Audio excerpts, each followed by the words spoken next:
the team fight, which they almost let go of but brought back. They've had such clean plays so far, Yeah. and in the playoffs, in Madison Square Garden, when all the pressure is on, these are the criticisms that have been leveled at them over and over and over again, and CLG have showed up.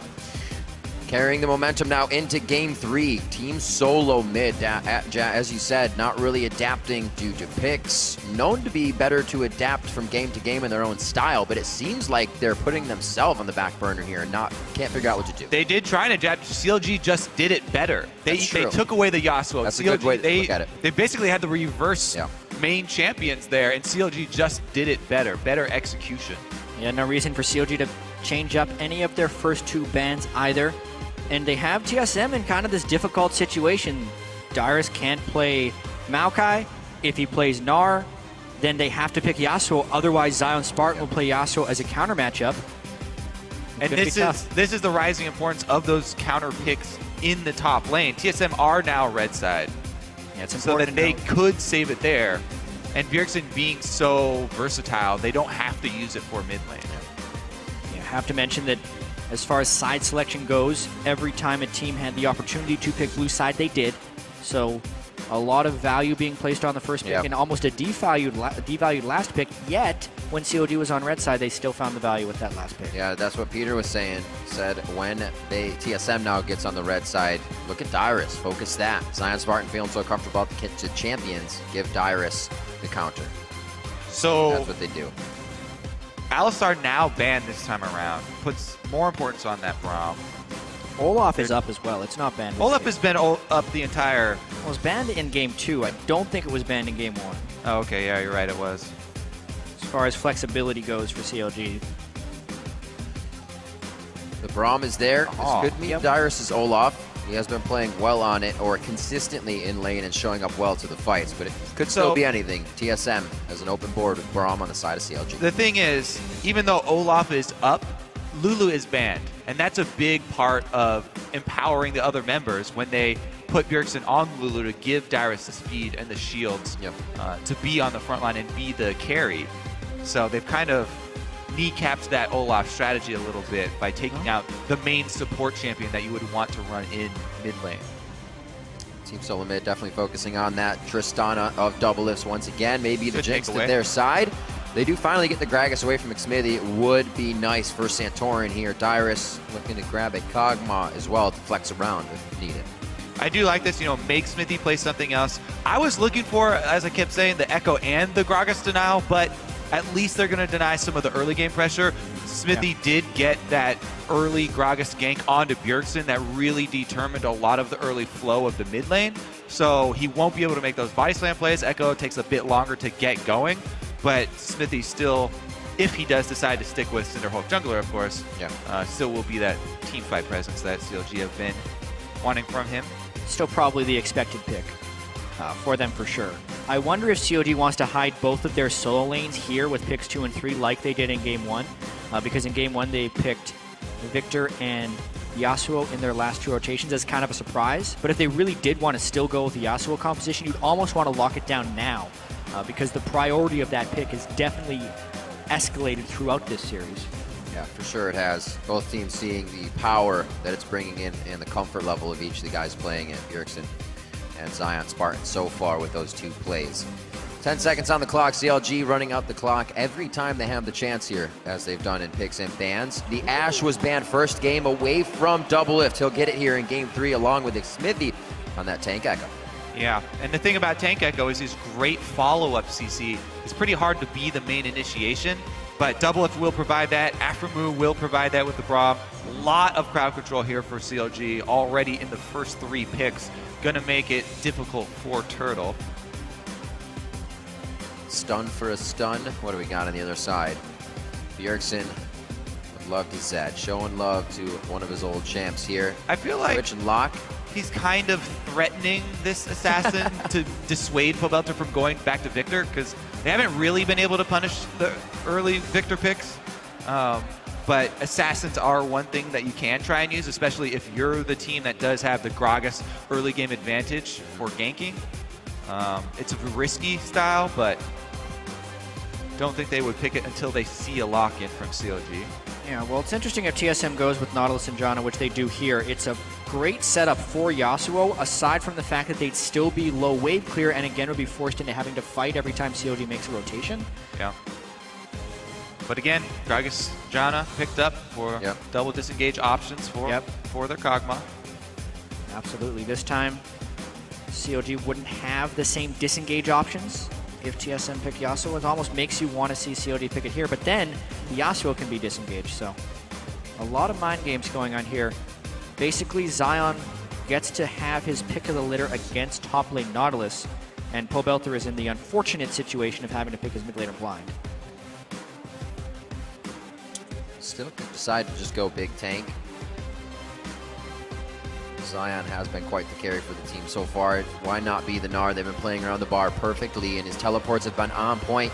3 games in a row for the victor. If it's not broken, don't fix it. So much comfort for Pobelter here again in the mid lane. And this is the type of team composition that COG would play very standard team fights with. 3 big tanks, and they need to be able to protect the less mobile Victor and Ashe, who are going to be doing the majority of the damage here.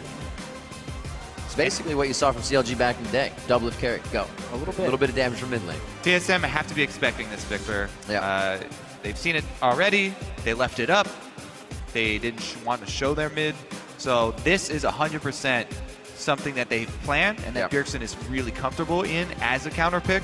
And again, I really do think that we will see more of Santorin in the mid lane now because he is on the Gragas and because they have this, well, there it is. It's the Yasuo comp. They want to go for it.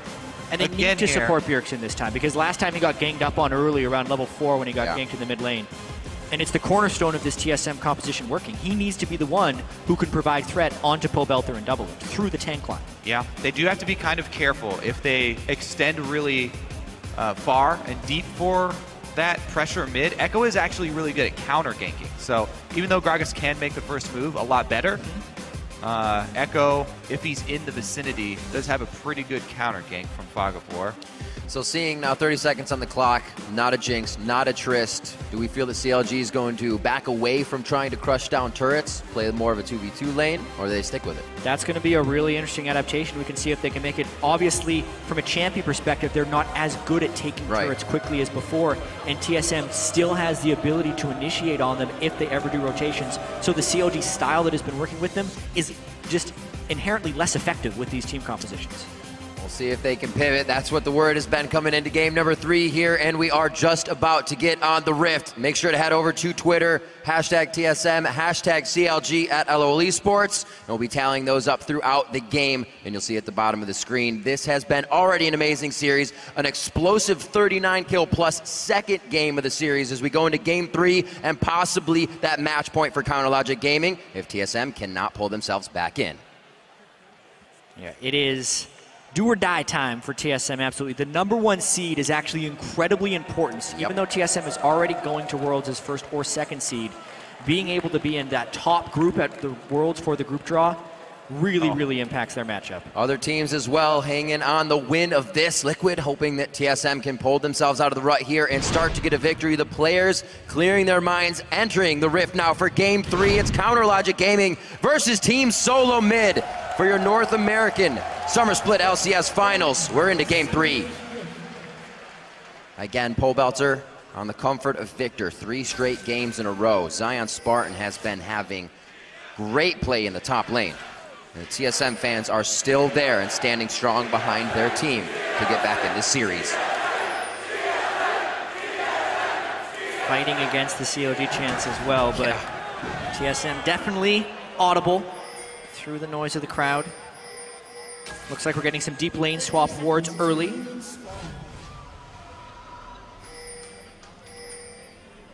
So definitely some tomfoolery to be happening early on in this one. Trying to find the straggler there. That's an unfortunate ward for COG to be sitting on. I really like it when teams are going for these deep lane swap wards, when they place a ward in their own side of the jungle that they expect to be invaded on. It delays their push invade a little bit because someone had to go place that ward in the first place, but the potential for knowledge is just so great. They already saw with that one ward that Doublelift and Afrim have recalled to go bottom. and they know where xMsmithy is starting his jungle. They really have knowledge of pretty much everyone. Yeah, even with that knowledge, though, they're going with the safe answer to it. Oh, never mind. They are sending the duo over around. This is not the safe answer. They're looking to try and pick up the kill off of this red buff damage. COG has no idea while doing it.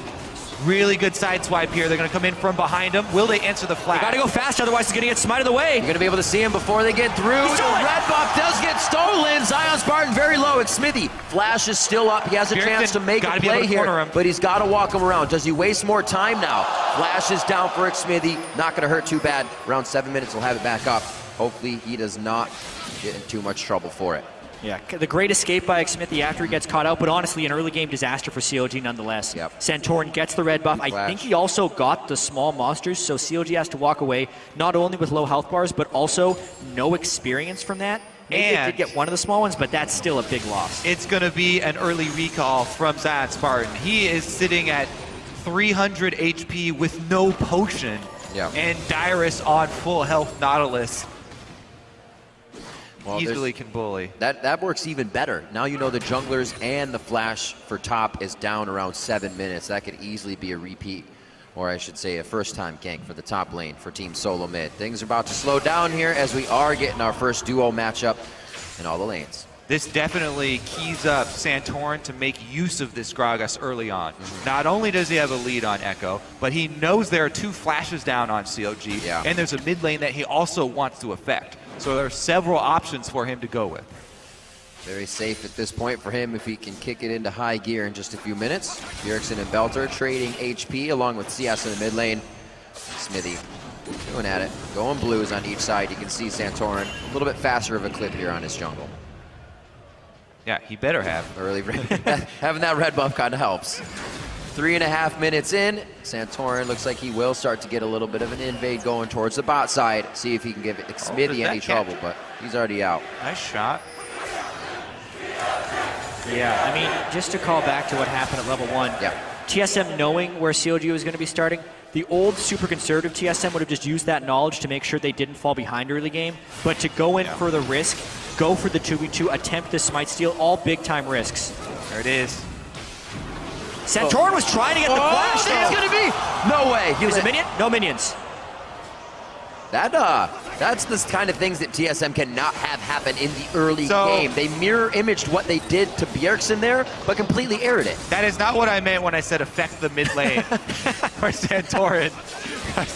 All right, well, I guess technically he did get the exhaust out of Pobelter, but not worth it. Specifically what happened there is Santorin was trying to threaten his body slam flash to make Pobelter flash away because his body slam was not going to connect. Pobelter kind of called him on his bluff, knowing he'd have the exhaust anyway, and also knowing that he was going to be in turret range if it did connect. And then Santorin ended up just taking turret shots and not burning the flash anyway, and it turned into a complete disaster. Yeah, it all fell apart when Santorin didn't go immediately as Bjergsen got his knock up with Yasuo. You have to start walking right before that. There needs to be very clear communication so you can get to that lane because Pobelter's not that far extended. A few of the lanes that are always getting the love from each other, jungler to mid, jungler to top, it should definitely be clear calls in that situation. And we'll see if they can repair a bit of that mishap. Santorin's flash is now down pretty much equal with xMsmithy in that aspect since the beginning of the game. xMsmithy, however, now going to pick up his red, may be able to get effective off of that one as Santorin's going to be wearing off pretty soon here. Yeah, that gank really fumbled Santorin's early edge. It gave xMsmithy a lot of time to recover farm. It's also going to change the flash discrepancy on junglers, so the threat from xMsmithy is going to be greater than the threat from Santorin in about 1 or 2 minutes when his flash comes back up. All right. Stand behind me all the way up. Wild Turtle takes a hit, but they cannot get the concussive blows passive down on Winter's Bite to stop Wild Turtle. Good trade of damage back there. And Lustboy just getting the auto attacks in with the right shields as well. Pobelter has backed, so he had enough gold to get what he needed back in the lane. As you see, xMsmithy was going towards the bot side, but just grabbing Scuttle. So CLG happy actually with the error that TSM just did. Know they can use this time to breathe a little bit. Yeah, it also bought time, you know, for the top lane, which top lane already. Oh, here comes Santorin through lane. Walk it off. Afromove's got a dash, so. But anyways, the top lane there, their flashes are coming right back up, so will be a lot less vulnerable as well. And the options getting a lot smaller. Yeah. I have to note that was a really poor gank by Santorin. He had no flash to threaten. There were no summoner spells threatening for COG. A Janna Cog lane is a hard lane to go for a lane gank. Especially, yeah. Especially with the minions at the turret. Like, a lane gank could maybe work if he sneaks in the side brush. Mm-hmm. Yeah. And when he did that, he also provided a relief of pressure for both Pobelter and Zion Spartan, because they know now that there's no way they're getting ganked by Santorin anytime soon. Yeah, Smithy did spend that time trying to get some wards down for Pobelter in that mid lane. So trying to protect against that bottom side.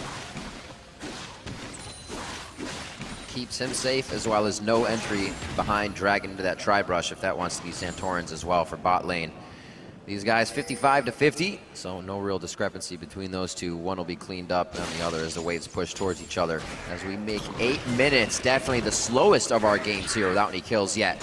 We had seen first bloods by now, but it looks like both teams are playing very risk averse here to start after their errors. I like this little ping up on top side from CLG. Zion Spartan communicating to Smithy that there's a ward in that brush. They just pinged it. And he's going to run right by it. They already got the engage here. Darius does get his hook off. Yep. So they did have the information. They were trying to time that with the Mega Gnar right there, hoping to get it. But now TSM's actually primed for a counterattack. Nautilus plus Yasuo is a hell of a combo. Santorin walked down on that one. Are they going to get another one? Where's the explosive cast go? No, Santorin's 5. They only have a bit of follow-up damage. Is it enough to get a kill, though? They do have Smithy in. He flashes. Oh, it's going to be one less. Bjergsen might go down. The wind wall stops it. They're going to sit and look. Pobelter is rolling up to right try now and catch Bjergsen, but the rest of TSM would have to come down to help him. Zion Spartan has an exit. They can walk him out. Big brother Pobelter comes up to walk everybody into safety, and they're going to be able to get out of that one. The Secret Service escort there. Getting a little chilly in here. Pobelter able to get the low health members out from under the turret. Double lift, ruining his accuracy percentage. Everybody calms down. Nothing to see here. No first blood has been had, despite the chaos and mayhem we just saw in the top lane. It does show that Darius is actually getting a pretty big edge on Zion Spartan. It all started with the level 1 in the jungle, but Darius has actually been pushing that advantage pretty well, and he's ahead of Zion Spartan in the defense versus offense arms race. Nautilus wants to get to his Frozen Heart and health stacking really soon. Zion Spartan wants to get to his Cleaver, and Darius has already been able to get that Glacial Trap. Yeah, it's so difficult going to lane, already chunked and with no potion there. Takes away a lot of Gnar's early game, where he wants to try and be the bully and harass from range. It's good for Darius, though. He's had these games so far in this series where Zion Spartan or the duo has been able to take control. So for Darius to be starting off well on that front line, tank Nautilus, it should help TSM in these mid-game fights. See if he can keep Zion Spartan down a bit. Phage built up now to Darius's Glacial Shroud as we start to pan out into this game. 10 minutes now. CLG feeling comfortable with their lead. They don't really have to pressure anything here. They can make TSM make all the moves. Yeah, this is one of those games that looks more apt to be the TSM pace that they are comfortable with, because it's very clearly going to be going into a team fight phase. And this game, honestly, because of the level 1, should be more in favor than TSM. Instead, last point! And he gets caught in the first roam here. He dodges the Time Winder, so he's going to be able to get out of that. The concussive blows almost cost him his life as they were all quickly procced out. A lot of resources used for Lustboy. 0 for 2. That would have had to have been an atomic arrow if they wanted to get that one out. Pobelter may have been in laser range, though. They are still trying, still going into the jungle here after using ultimates. Have the summoners to do it. Let's see how they come out. Both top laners also have teleport if this does erupt into a big-time fight, but with Lustboy being down summoner spells, it's kind of difficult for TSM to collapse on. Speaking of which, Bjergsen is looking for it. Zion Spartan just charged up his Rage Bar for this, and Darius was huddling under his turret at the time. Both of them trying to prep for this fight. It goes down to a smite fight that Smithy wins. Narbar in the top lane. This could be good timing if Darius can get out of this with a high amount of HP to teleport down. And then a small Gnar for the fight. It still looks like the do-si-do here for wards in the bot. Smithy's going to pick up Scuttle, and actually everybody disperses from the area for now for Dragon. That invade, though, from CLG to catch Lustboy. That was so lucky for TSM that both Santorin and Lustboy were level 6 for the double disengage. That's why we keep highlighting the Janna and the Gragas.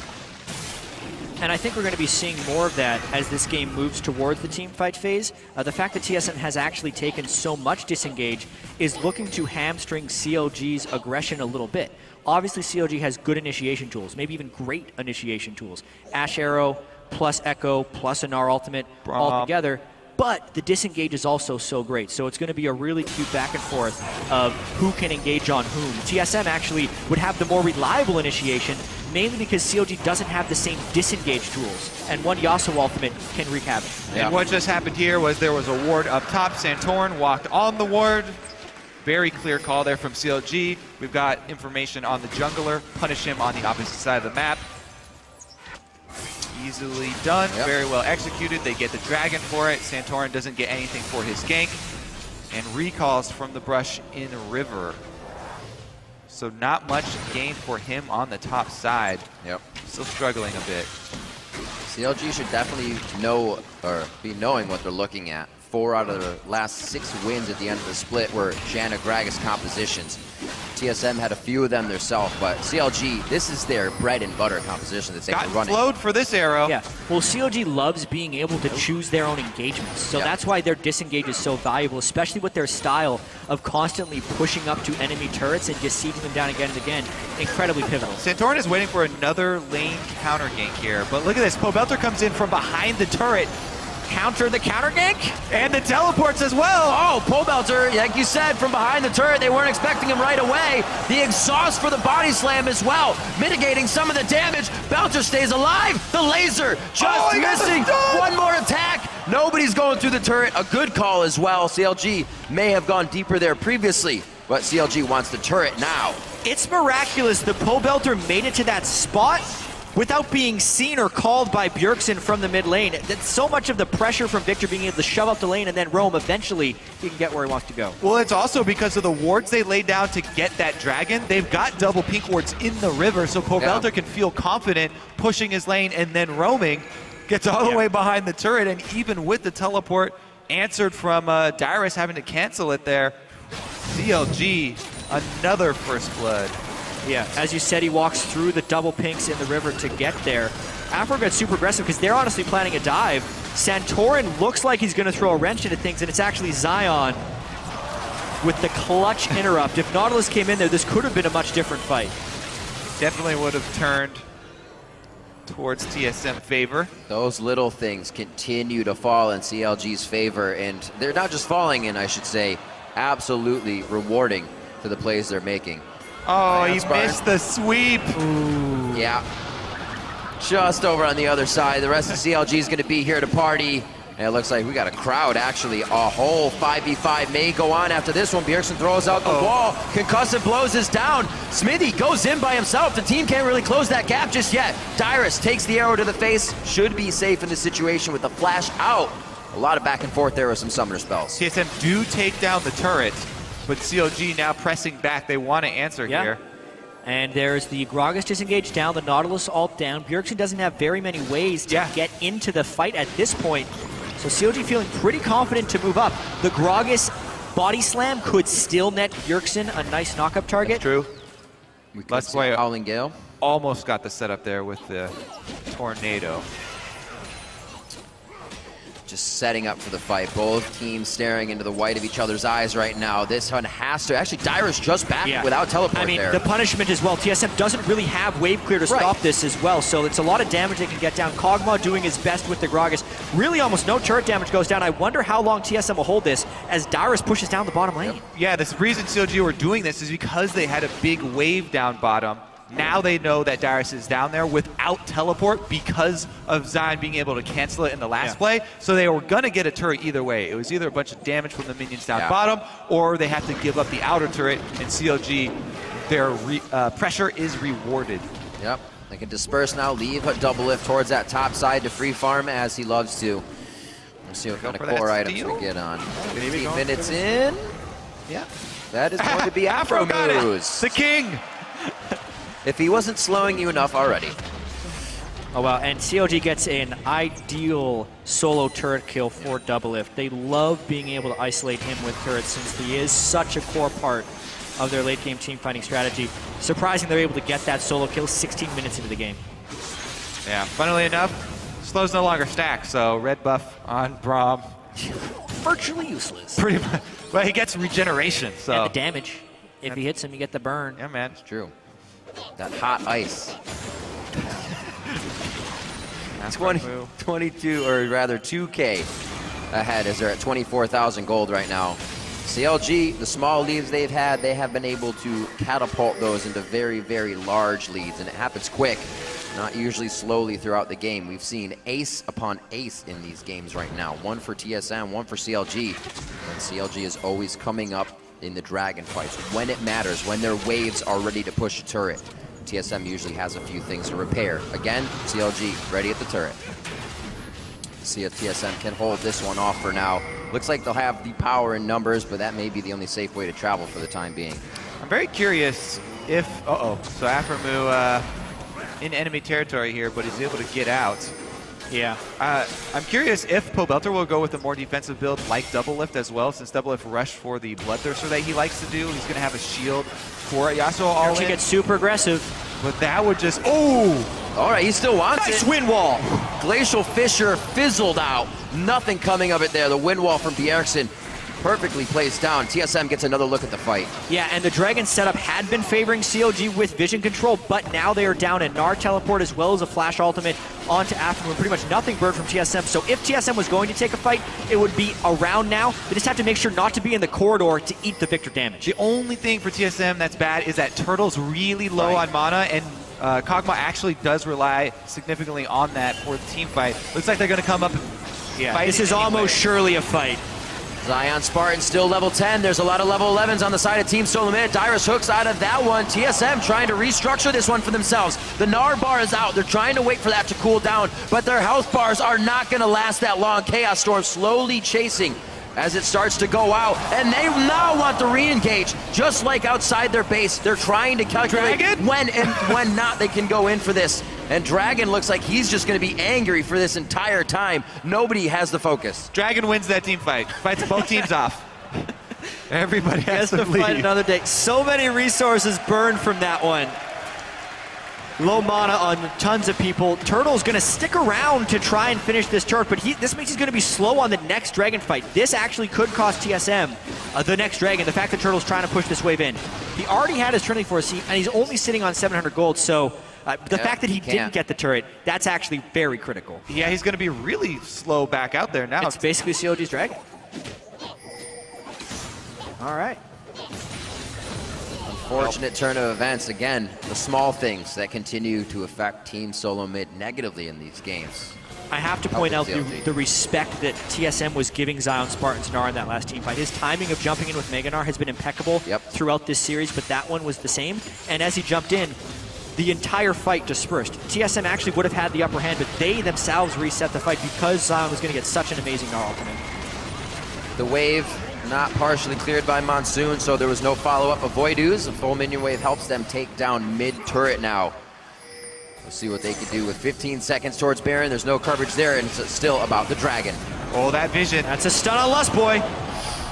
Deja vu for Lust Boy. Can he get out of it the second time? The arrow hits this time, however, and now they're on to Bjergsen. He tried to cover up, dangle that carrot to the entire team. This might be a bad pinch for Counter Logic Gaming. If Bjergsen can get back in, he goes in for Smithy, but gets taken down immediately with that Time Winder. They're going to start trading kills back and forth. Wild Turtle in a bad spot. Double Lift may be able to clean up a few more before a Cathian surprise, and he does get one. A double kill for Turtle in his death, and CLG come up with the ace at 20 minutes. Another bloodbath fight, but this one favors CLG because of the ace. Incredibly close back and forth, but ultimately because Lust Boy was caught at the start of the fight, CLG gains the upper hand. Yep, they're going to get the Dragon off it. They also had bottom wave pushing, so it does get to the turret. Lust Boy's going to be there to try and salvage these minions. Looks like he's going to even hold it here and wait for Turtle to arrive. Yeah, such a close fight here because of how tight the corridor was. This is what preparation and vision control will do for you. Lust Boy didn't have his ultimate, the long cooldown from that last team fight, and they do take him out. So Bjergsen actually used Last Breath onto Double Lift really early on in the fight, and then he flashed the arrow after that. So everyone's incredibly low as they're chasing after this one. Turtle not able to choose the target there. Does get another stack of Braum on him, and Double Lift procs it for the kill. Yeah. Double Lift with his Bloodthirster Ashe, more defensive capabilities. If he was an Eye-Edge Ashe, he would have been zeroed out at the start of that fight and wouldn't have been able to do damage. That's really important in the greater context of this, because that also would have meant that Bjergsen since he would have taken fewer auto attacks from Ash, may have even cleaned up that fight with Yasuo as he was trying to dash through the sides at the end of that one. Chronologic Gaming playing very smooth right now in the series as well. And we can also see why Ash pretty much taken away from them that first game. They can just go clean initiations now, being up. Yeah, and the second half of that I was wondering about a couple minutes ago is would Pobelter also build with the defensive route? And he has gone with the early Zhonya's this time, deviating from the last game. Afro gets really aggro. They get Wild Turtle! Turtle in the back. He's going to go down immediately. Xmithy finds his priority target. Santorin follows. Here we go. Xmithy on the double kill. They're chasing for Dyrus and Lustboy. But do CLG head down mid? No, they start tailing onto TSM. Time Winder doesn't hit. They have to choose a new target. CLG is not giving TSM time to breathe. Right after the Dragon goes down, they go right back to the mid lane. They're using their chains of initiation really well there. Turtle had the cleanse down, meaning he was a target for the arrow, and that moves into a 22-minute Baron attempt. This is honestly a CLG we see playing past when CLG was their best.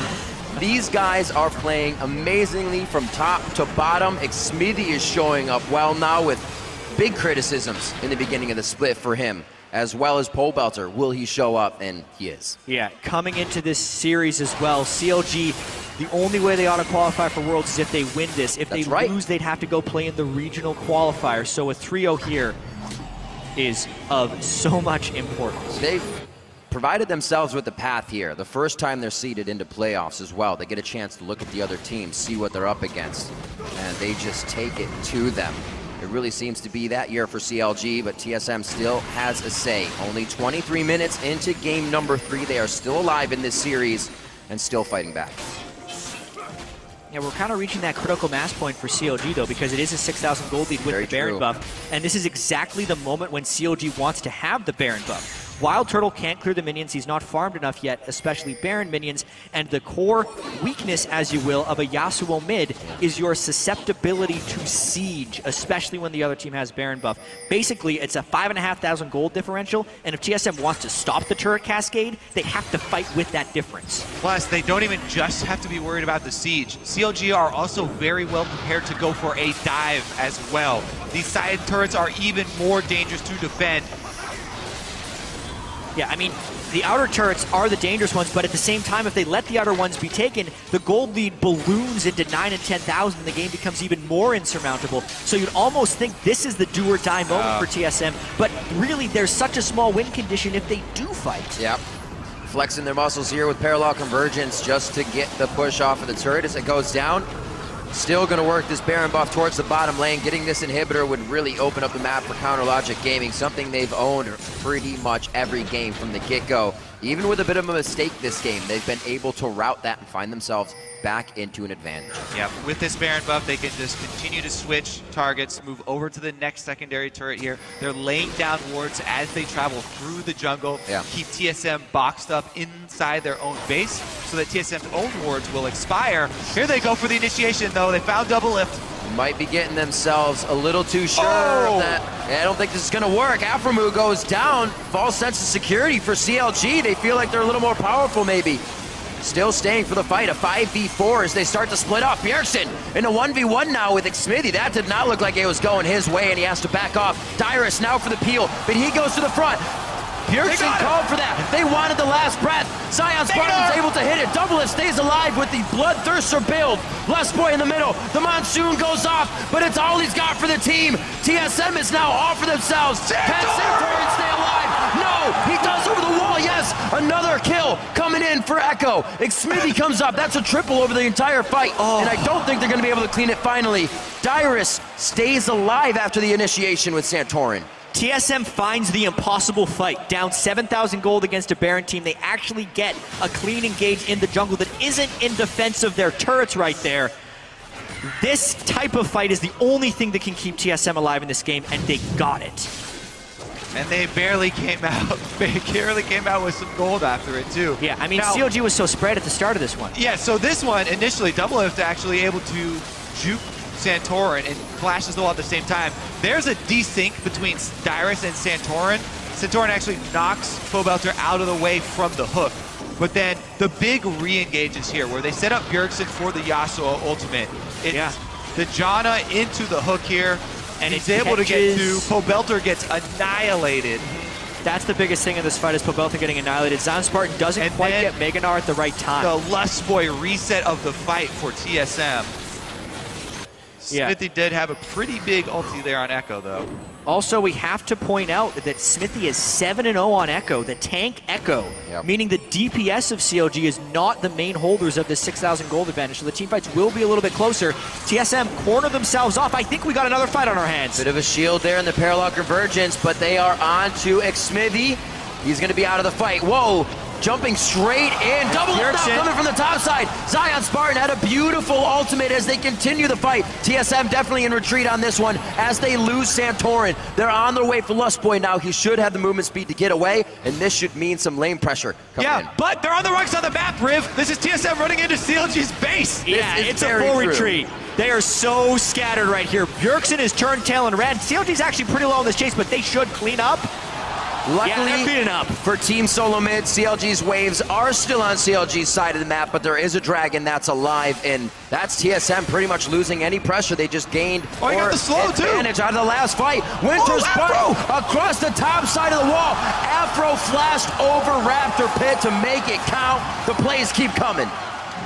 The great bait. TSM sticking around in the lane just for some minion farm there. Wow, CLG just took over with that. The amount of pressure these teams are under right now, Kobe.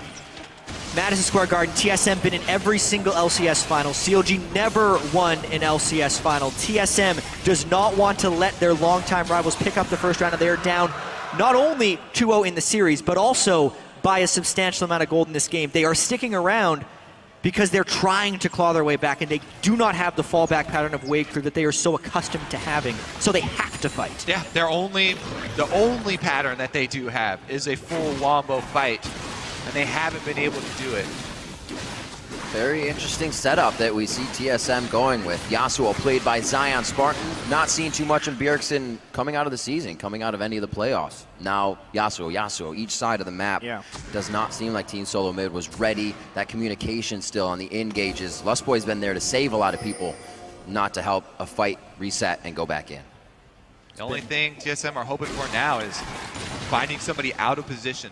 Trying to punish CLG for splitting up, trying to use a numbers advantage, but looks like CLG already flanking around. Afro moves real deep in their territory, laying down wards, prepping for this Baron. CLG gonna try and bait in and get one of the picks with their Ash Arrow if TSM try and check this Baron. Dyer's trying to add a little bit of pressure on the bottom. Arrow. It would be from the fog, so waiting. Have a potential clean shot. Santorin might have a pretty good move.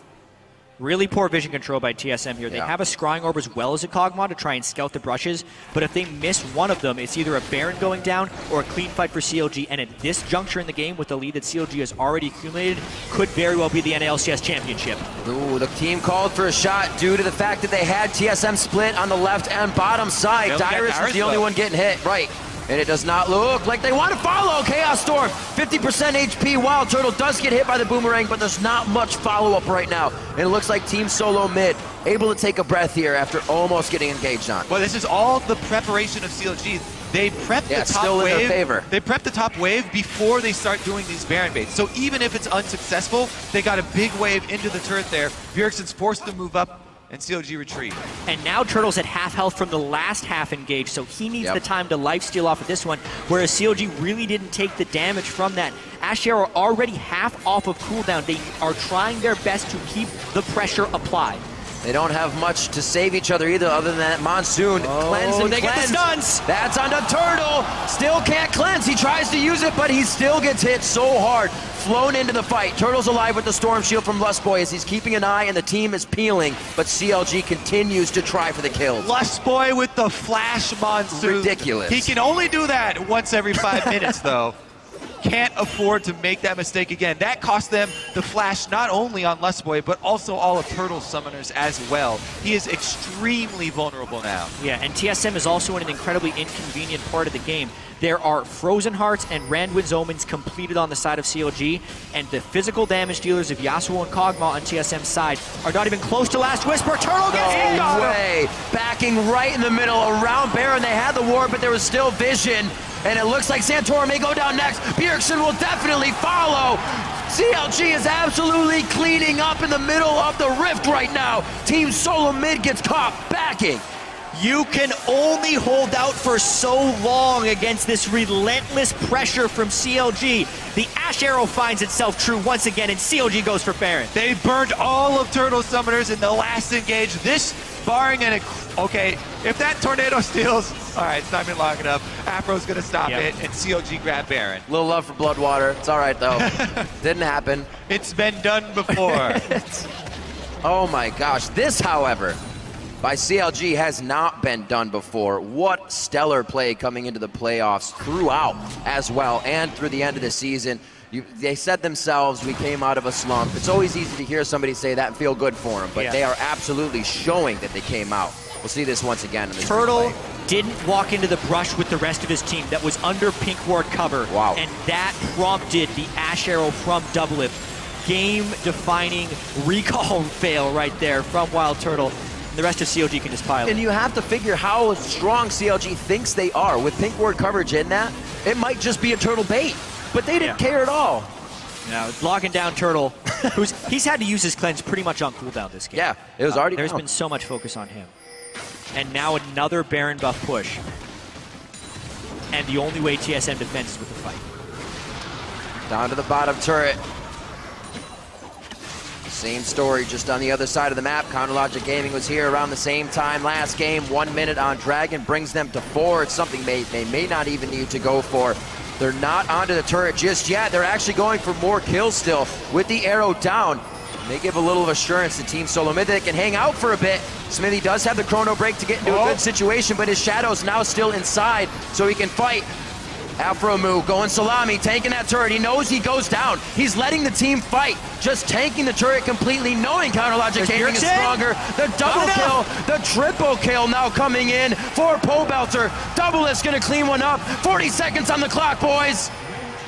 And the faithful shall be rewarded. CLG take the inhibitor. They're going to take the Nexus turrets, and they're going to take a trip to Worlds. This is going to be it. Counterlogic Gaming fighting every season since there has been one, and now taking down Team Solo Mid at Madison Square Garden to be your 2015 Summer Split champions.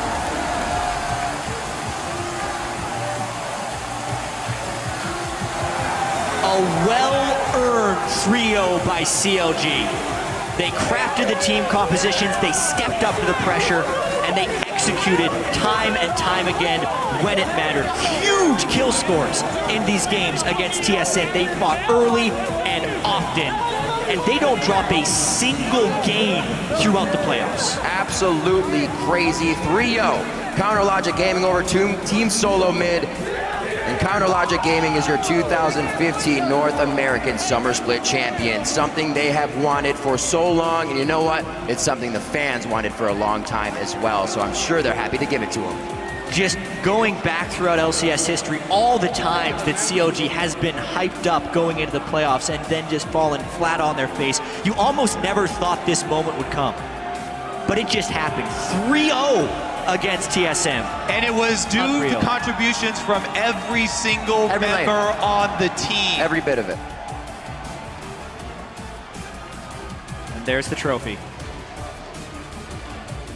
A lot of hard work these guys put in to get here today. Every split would start to drown out towards the end. This one started to go uphill, and you know what? They went to the top.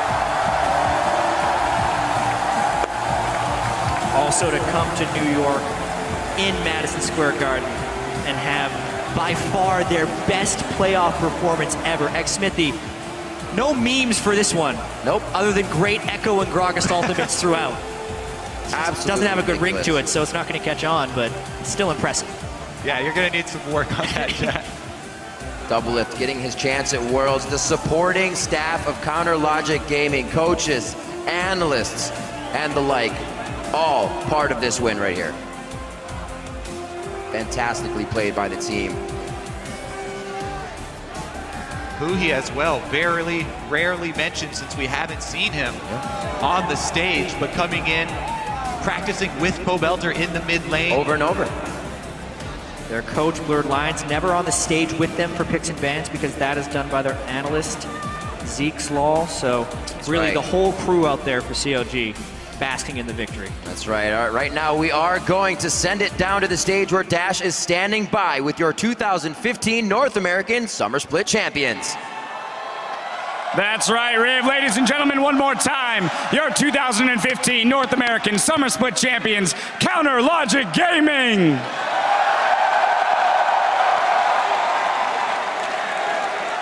Hotshot, I've got to come to you because this has been a long time coming for you, your organization, and your team. How does it feel to know that you can hold this trophy high above your head proudly for the first time with all of these guys up here on stage? I mean, I'm speechless. It's been years of blood, sweat, and tears for all of us. Sorry, my throat's shot. But it's truly magical to be here. Thank you. Much deserved cheers and standing ovation from the crowd. Now turning to the team, you know, this has been a dream of yours, but to have been able to make it with all of these guys here and have them be a part of it, now you're standing here on stage with them and you're gonna get to celebrate it. What does that mean? What would you like to say to these guys that helped make your dream come true? No, thank you guys. You guys have been my brothers for the past 3 years, and you mean so much to me, and this means so much to me, so thank you.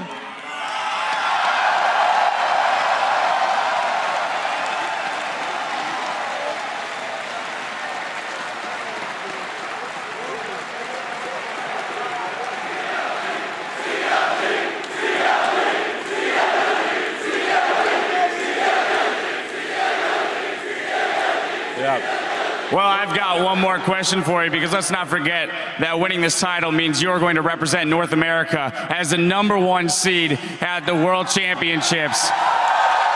That's right, that's right, in front of Madison Square Garden.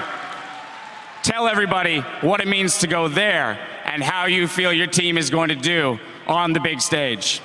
I mean, we're already ready. We already booked our tickets. We're already ready to go. So we knew this was coming, baby. There you go, ladies and gentlemen, your 2015 North American Summer Split Champions, Counter Logic Gaming. We're gonna get an opportunity to talk to the rest of the team in just a moment, so stick around for that. But for now, we're gonna throw it up to the analyst desk to close out the series. Congratulations. Thank you very much, Dask, Rivington, and crew here now in the Analyst Lounge, and what an emotional interview that was. Definitely getting a little choked up, but CLG put all their emotions onto the riff, so it was just a perfect series. It's been so long since CLG had a victory. I mean, they left the first time that they went to Korea years and years ago is when TSM took over North America, and they won all domestic anything. Yeah. And it's just been so long time coming. You can see how choked up Hotshot gets because he's been working towards this forever. And I mean, Hotshot down the line, and we said it right before Game 3, but every single person on this roster played ridiculously well. Powelter got to keep playing Victor. He was a huge damage source up against Bjergsen, one of the mid laners who gets the most help and some of the most accolades across North America. LCS did just fine in that matchup. Smithy was absolutely massive on the Gragas and on the Echo. Every single person deserved that win there. It's almost like a fairy tale, honestly. CLG always losing in the playoffs, then miraculously go on after a losing streak in the regular season where the collapse was set upon once again. Not only do they win, they go undefeated, they beat TSM on the biggest stage, and then the crowd chants CLG right after TSM has been going down. Just unbelievable what just happened. Really a dream. Now they get to carry on to Worlds, the first time that they're doing that from first seed. It has to feel very good. Yeah, and they've got a lot of work ahead of them because the Worlds patch is going to be very different, so they can't get laxed. They've got a lot of preparation. They have to continue to evolve as a team and continue to put in hard work. But that is something I think CLG have right up their alley here, honestly. Their duo lane, these guys have like run around playing Blitz Thresh duo before, so if Mordekaiser shows up, it's a big deal. They're already ready for the double melee lanes. It's all about the Juggernauts. Right. You got big Juggernauts up there. That's completely there for Zion Spartan. Smithy's been known to adapt quite well. Honestly, this is, I think, going to be a really positive end of the year for CLG. I have really high hopes for them. I couldn't imagine a more positive end of the year. Yeah. Looking at how Team Solo Mid did, reflecting on that performance, what is something that can kind of take a team by storm like that and make them kind of just lose everything? I think there's definitely a lot of improvements that TSM can make. Anytime you are the victim of a 3-0, some holes were exposed in your strategy and your team play. They had poor early games. They were not taking the proper risks. They were reacting. And they also, despite picking Yasuo, were never the superior team in the team fights. They were holding off and weren't actually the ones picking the fights. It was always CLG, and Yasuo was trying to react to them. So TSM got very outplayed in this series. I mean, TSM throughout the playoffs, when they were winning games, and especially in the Team Liquid set, it was because they had really strong late games. And we saw actually their games against TL were reasonably close for a long time. You had many 50-minute games, but they had superior team fighting by the very end of it all. CLG is a much faster-paced, much riskier team than TL was, and so you even saw these flaws last week with TSM. They could even look back to that previous set and still learn lessons from those games. I like that CLG played so aggressively to abuse all those weaknesses, but when you're getting broken apart in the first 20 minutes, that's hard to change. That's the thing with CLG. They've been taking these risks, and some of them have been punished fairly heavily, yet they didn't drop a game to Impulse or to TSM. Yeah, and one thing that changed about CLG through this playoffs versus the past playoffs is it's the first time they took their own style into playoffs and didn't abandon it. Right? Because they've had good regular seasons in the past, and they completely change up everything, but they stayed strong, they refined their strategies, they got over their jitters, and they just crushed it. Well, every player on CLG absolutely came up big today, but the player that claimed the championship MVP was Zion Spartan. He played with so much confidence, made huge outplays to get his team ahead, and the results speak for themselves throughout the series. Every single time, CLG got him a good laner, a player that could make solo impact here. Game 1 was all about his Yasuo coming into the team fights. They set him up beautifully. This guy has been great for so long. He's finally unlocked his full potential, and the fact that he's playing his style, CLG's playing around it, makes it all better. Absolutely well-deserved there from Zion Spartan, outplaying multiple members of the TSM at the same time. Back it was a second day week 6 or first day week 7. I was casting with Zyrene and I said, why don't they put Zion Spartan back on those champions where he just controlled the top lane? Then we got like a Fizz and a Kennen out of him and some different champions, and he just started controlling the game. And I was like, where was this before? Yeah, I do have to point out as well just how well the rest of CLG was playing as well. Like, this is a series where Doublelift got a pentakill. And we're giving the MVP to Zion Spartan because he played so well. Like, there were some tremendous outplays by the entire CLG team. I think if you're going to hold a vote for who would win, though, I think you'd have at least 10% for all 5 members down the line, though. So many important things happen for so many members of CLG. It's almost a disservice to everyone else just to highlight Zion Spartan. I think every single person, whether it was the person behind them doing the picks and bans or the 5 players on there, it was a huge team effort. Everybody played their minds out. Yep, we're currently setting up on stage for a full player interview, so we'll have that in just a few moments as we continue to talk about the game here. Looking at CLG's composition, if you could dissect it, if you were somebody on the outside of TSM, what would you even hit first? Yeah, well, one thing that happened with CLG is they actually did draft pretty strong team fighting compositions to complement their early game strength because they were able to transition some of the early game into the later game. So honestly, if you had a more aggressive early game team to try and get the lead on what was a team fighting composition for the last game, maybe you could have seen some rewards. But overall, I think it was CLG. I'm sorry, I got stuck because I had a good pun that I was going to give for free. Please. But then I held on to it. I didn't want to do it. What's the good pun? It's over. There's no need. Fast. All right. We're actually ready on stage, guys. We're going to throw it down. We're going to send it back down to Dash for a word with the champions. Thank you, gentlemen. I am here. We heard from Hotshot earlier. We heard from the analysts. Now we get an opportunity to speak to the players themselves who won this trophy here, 3-0 over TSM, the members of Counterlogic Gaming. I'm coming all the way over to you first, Doublelift, as you're a person who has lived through the memes, has lived through the criticism. Now, I say this because there's a great sign out here that says, "Savage memes can't melt playoff dreams." That poster is MVP. Exactly. But in all seriousness, how does it feel to be sitting up here on the stage knowing that you are now an LCS champion? This is probably the best day of my life.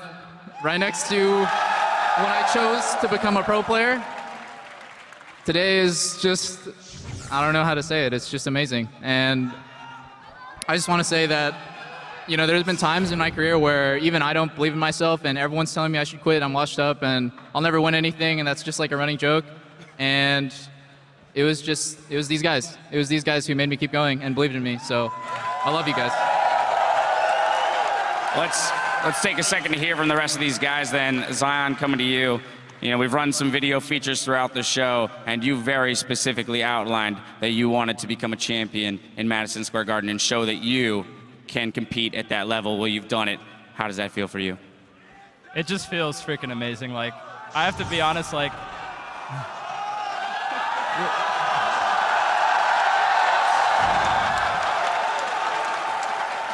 thank you, fans, for just being so amazing at Madison Square Garden. You guys made this game just so awesome. And I just wanted to give you guys, like, a thank you. But it's just, we've all been losers, you know? We've been pros, like, all of us have been pros for, like, 2 or 3 years, and we've all been through relegations, but we haven't really, like, won anything, you know? And to, like, finally come up and be like, all right, we're done being losers. Like, we're going to play like a team. And that's what I feel like on CLG right now. I feel like we're a team. And that's the first time... That's the first time that I can say that in my pro career, that we're actually playing like a team. I think that we're the first team in NA that will actually make a difference at Worlds. I think we can actually win the whole thing. There you have it. There you have it. Going through those peaks and valleys together. Smithy, can you speak to a little bit of what Zion is pointing at in terms of the teamwork and how you guys went from being a team that at one point was almost relegated to winning the summer split? Well, mainly it was because of everyone's wants. The mic up a little. Oh, everyone was willing to improve in our team, so I think that's the main impact that happened to us. And half of it is the coaching staff that we have, like Chris, Tony, like they did a lot for us, like a lot. So I think we can give it credit to them mostly. You can see the emotion on the stage when they took the stage with you guys, how close you are as an organization. Now I'm coming to you, Pobelter. Your first playoffs ever, and you are a champion, right? It was, there you have it right there. You know, it was pointed out at some point during the broadcast today that people, you know, always point to potential when they look at CLG. And for so long, people looked at you as an individual with having so much potential, and you fulfilled that potential. So what does this championship mean to you? So I was actually on a team that was relegated last split. Before that, I was on a team that went to relegations every split before today. My personal record for CSM was 0-12. So it just feels like, I feel like I just beat the final boss of North America, you know, in front of like however many people this is, and it just feels really, really good. That's fabulous to hear. Lastly, Aframu, coming to you.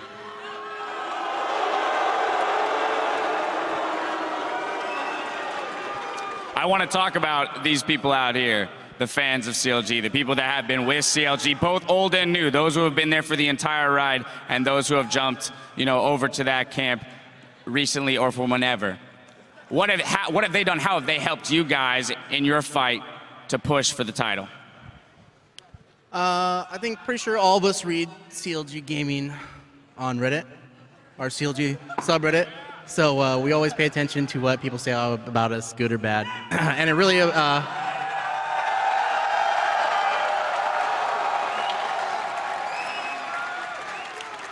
it really gives us a lot of motivation, especially to prove the naysayers wrong a lot.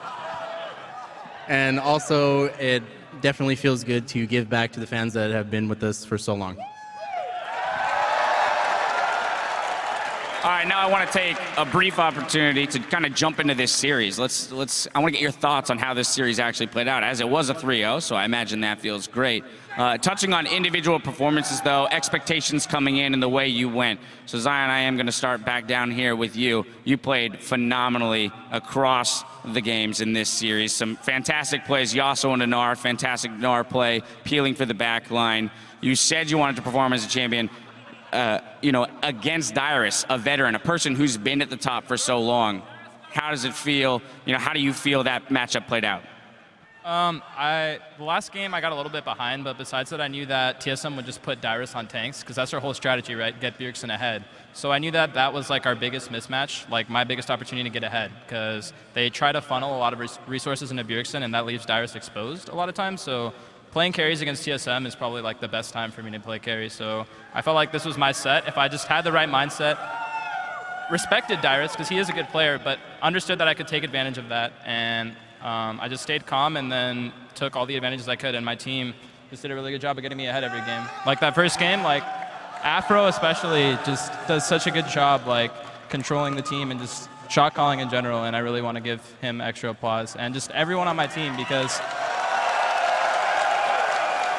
I couldn't have done it without them. I really like, this is the first time I just had a team behind my back, and I feel like I can like play to my fullest ability with them on my team.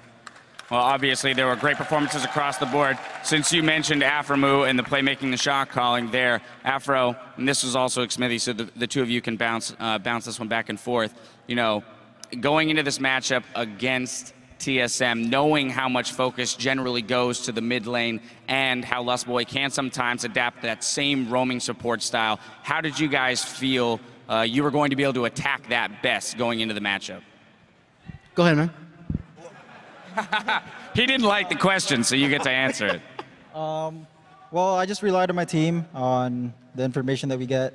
Usually, everyone's pretty on top of their calls. So everyone, we trusted each other. So I think that's pretty much how we pretty much won team fights every time. So we can just listen to each other. Yeah. All right.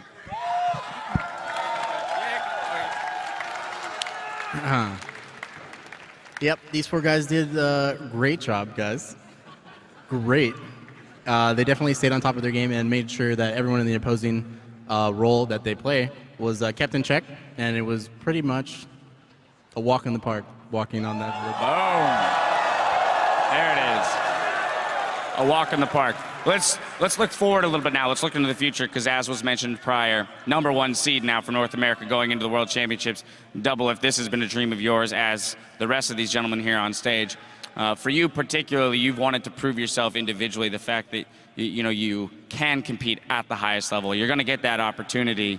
How do you think CLG is going to do on the world stage? Well, this has been CLG's first chance in 3 years to play at a big international tournament like Worlds. And yeah, we're going to do everything we can. Like, we did everything we could to beat TSM, and it was free SM, so.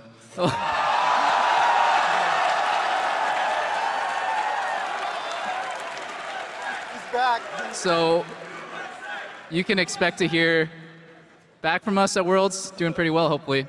All right. Well, that happiness, that news of great happiness does come with news of great sadness. It means that you won't be able to join me on the analyst desk this year. I know. I'll miss you guys.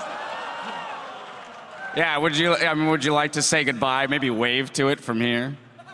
It's been a good run. Your insight will be missed, but having the opportunity to watch you play will far surpass that. Pobelter, again, kind of continuing along this trend of firsts for you. You're now going to get to go to the World Championship. You played against Bjergsen in this matchup, so that alone is a feat. Someone who is touted as one of the best, if not the best mid laner in North America. You're going to go compete against more of the best. How excited are you for the opportunity for both yourself and the team to go up against all this top-tier competition? Oh, man. So terrified. It's going to be really cool. That's all I have to say about that. All right, so that's fair enough. Fair enough. Well, gentlemen, I want to give you one more opportunity to say anything you want to say to both the fans here in Madison Square Garden and the fans at home before we say our farewells.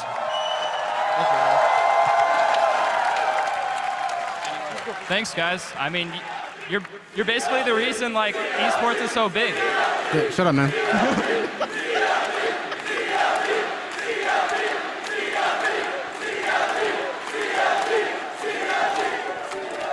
One more time, ladies and gentlemen, your 2015 North American Summer Split champions, Counter Logic Gaming.